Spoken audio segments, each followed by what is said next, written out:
நண்பர்களே, நம்ம தமிழ் சித்திரம் யூடியூப் சேனலுக்கு உங்களை வரவேற்கிறேன். இன்றைக்கி வீடியோவில் நம்ம பார்க்க போகிறது தமிழ் பழமொழிகள் பகுதி 7. வீடியோக்குள்ளே போகலாமா? அதுக்கு முன்னாடி நம்ம சேனலை எல்லாரும் சப்ஸ்கிரைப் பண்ணிக்கோங்க. இந்த பழமொழி தஞ்சாவூர் அது சுற்றி இருக்கக்கூடிய அந்த மாவட்டங்களில் பரவலாக பேசக்கூடிய ஒரு பழமொழி. வக்கத்தவனுக்கு வாத்தியார் வேலை, போக்கத்தவனுக்கு போலீஸ் வேலை அப்படின்னு. இந்த பழமொழிக்கான விளக்கம் என்ன சொல்லப்படுது அப்படின்னா, என்ன படிக்கிறதுனே தெரியாமல் இருக்கிறவன் வாத்தியார் ஆகிடுவாங்க. ஏதாவது ஒன்று படிச்சுட்டு வாத்தியாராக போயிடுவாங்க. போகிறதுக்கு வழி இல்லாமல் போக்கத்தவனுக்கு என்ன பண்ணுவாங்கன்னா போலீஸ் வேலையில் சேர்ந்துருவாங்க. அப்படிங்கிற மாதிரியான ஒரு விளக்கம் தான் இந்த சொலவடைக்கு சொல்லப்படுது.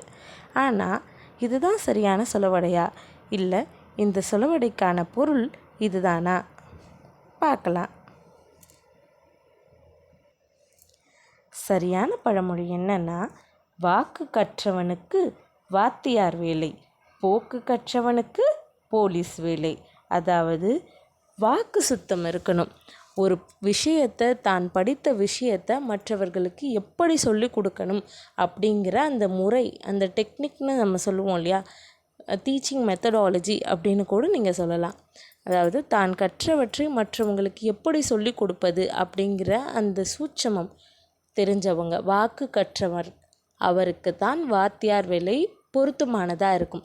அதே போல் யார் போலீஸாக இருக்கலாம் அப்படின்னா, போக்கு கற்றவர்கள், போகக்கூடிய வழிமுறை, எங்கே போகணும், எப்படி போகணும் அப்படிங்கிற நெளிவு சுழிவுகள், வழிகள் தெரிஞ்சவங்க போலீஸ் வேலையில் சேர்றதுக்கு தகுதியானவங்க. ஏன்னா ஒரு திருடன் பிடிக்கக்கூடிய போலீஸ், அந்த திருடன் எந்தெந்த இடத்துலலாம் போவான், எந்தெந்த இடத்துலலாம் ஒடிவான், அப்போ என்ன செஞ்சால் அவனை நம்ம பிடிக்க முடியும் அப்படிங்கிற அந்த வழிகளை யோசித்து சிந்திச்சு இருக்கிறவங்க தான் போலீஸ் வேலைக்கு பொருத்தமானவங்க. அதனால் இனிமேல் யாரும் வக்கத்தவர் வாத்தியார் வேலை, போக்கத்தவனுக்கு போலீஸ் வேலைன்னு சொல்லாதீங்க. வாக்கு கற்றவனுக்கு வாத்தியார் வேலை, சொல்லி கொடுப்பதில் திறமையானவர்கள் தான் வாத்தியார் வேலை.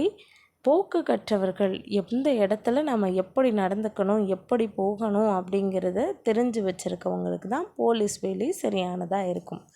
என்ன நண்பர்களே, இந்த பழமொழி உங்கள் எல்லாருக்கும் புரிஞ்சிருக்கும்னு நினைக்கிறேன், பயனுள்ளதாகவும் இருக்கும்னு நினைக்கிறேன்.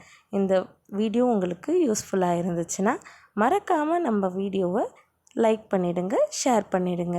அப்படியே நம்ம சேனலை சப்ஸ்கிரைப் பண்ணிக்கோங்க. நன்றி.